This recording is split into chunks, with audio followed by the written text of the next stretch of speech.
would like to have the call, if that's okay with you. Well, we women do it so much better. Thank you, Mr. Speaker. And I was too caught by surprise at the brevity of the contribution of the previous speaker, because actually I was looking forward to having the opportunity to engage with that member in particular, because unfortunately we didn't have a Justice Minister presenting the motion in favour of the introduction of this bill.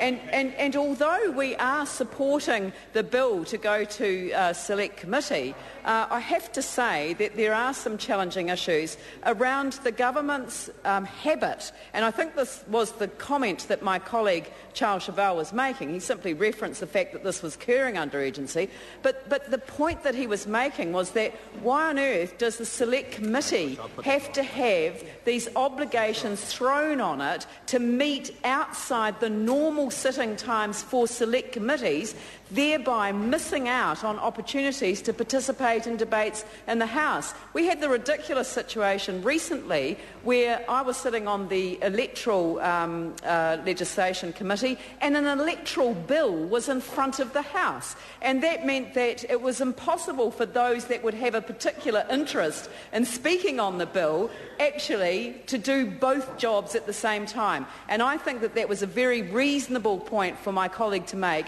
and that is that if we are going to have requirements on select committees to sit for extended hours, either during the course of the sitting of the House or on Fridays as well, then it really is helpful if members of the opposition are consulted. The only reason that I ever get consulted on the Commerce Committee is because I'm the chair of that committee, and it would be rather foolish of the government to actually move a motion like that without telling me about it first, although they did manage to tell me about it 5 minutes before they got up and gave the motion in support of such a referral on one occasion. But I have received undertakings that that won't happen as a matter of course.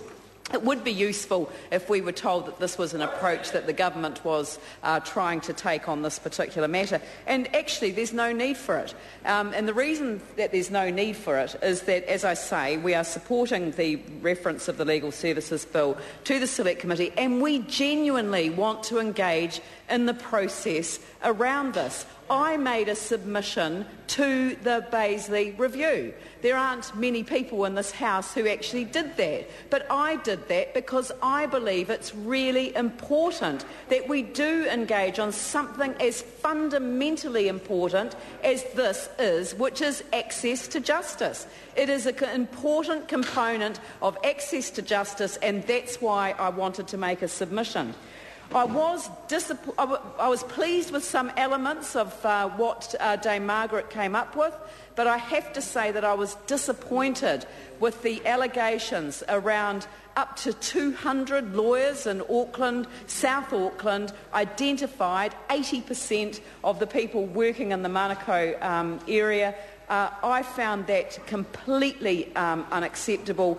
I have met with many of those lawyers, Charles Chauvel and I went and met with them. The people that we talked to were not people who were afraid to raise concerns about those that they felt were taking advantage of the system, but they felt that their concerns fell on deaf ears. And for those deaf ears who failed to listen to them, well, the consequences are the Legal Services Bill and the ending of the disestablishment of the Legal Services Agency. And I actually think that this is really important because I think it's really important that if you think about where the complaints were made, if lawyers complain to the Legal Services Agency about the nature of concerns that they have about other lawyers ripping off the system, and if nothing happens as a result, then this is what occurs. Now, I believe that some of the proposals within the legislation are perfectly sensible, and we therefore need to take some action. Now, what I want to make the point about is that demand for legal aid has been increasing over time, but there are two particular components of the legal aid system that see marked increases in their requirements, and they are in the criminal jurisdiction and they are in the Waitangi Tribunal jurisdiction. They're the two that are the most.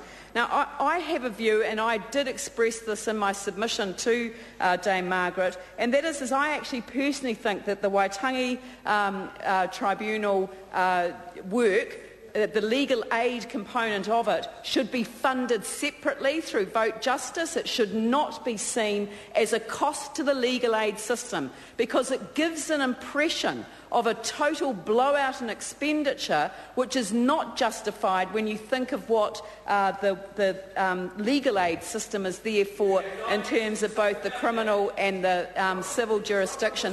And I know that member really likes to interject really loudly from a seat that doesn't belong to him, and I know he's moved up close so that he can be close to me to do that. I am getting used to it, but ignoring it when it's such a loud voice is actually quite difficult. When I don't find it so loud, then I find it very easy to ignore everything that he says. But the point that I was making is that this is not something that is that relates to anything other than the public perception of the blowout in legal aid. And a big chunk of that blowout relates to the Waitangi jurisdiction, and I believe that should be funded separately. It would be useful from a public perception point of view to get a clear understanding of what belongs to civil legal aid and what belongs to criminal legal aid. Mr. Speaker, there is an issue around the questions that have been raised in the regulatory impact statement. Now, in the problem definition, Mr. Chairman, Mr. Speaker, I am finding it very difficult when I'm constantly being harangued by the other side. But anyway, I shall. Maybe if I just look the other way. But I'm actually trying to address the Speaker.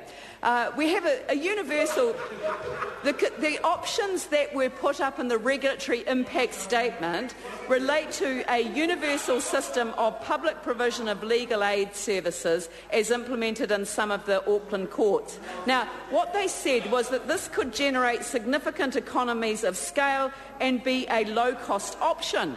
But, and here's this phrase, here's the rub. This is typical. I almost thought that this was a Treasury regulatory impact statement because it sounds like Treasury words, but this comes from the Justice Ministry. And I think our spokesperson on the state sector should be worried about this because it says, public provision has, however, only been tested in large communities and in criminal cases. As well, universal public provision creates a risk of an inefficient bureaucracy over time due to the absence of any competition. Well, I'm sorry.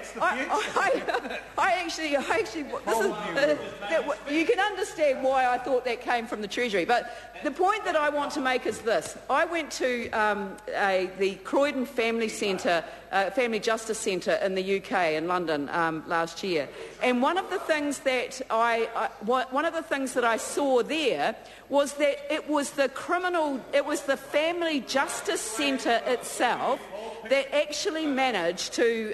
It was the Croydon Family Justice. I'm finding this really. Would you two like to just take over? There was the Croydon Family Justice Centre that actually contracted in the outside legal work to work with the families. And if the families didn't like working with the particular lawyers, those contracts came to an end. And that was a much better system that I thought you bring the local community into the decision-making around who is going to be getting that range of work, all tied up with a properly funded legal aid system, and you have the best of all worlds. You get the economies of scale that centralised work can provide, but you also get that outside input of experts from the private sector from time to time as is required. So I think that this bill has a considerable amount of work to be done on it. I don't agree with the way the government has tried to play around with the sitting arrangements of a select committee without consulting with the opposition, but we will support the bill to select committee. Very good.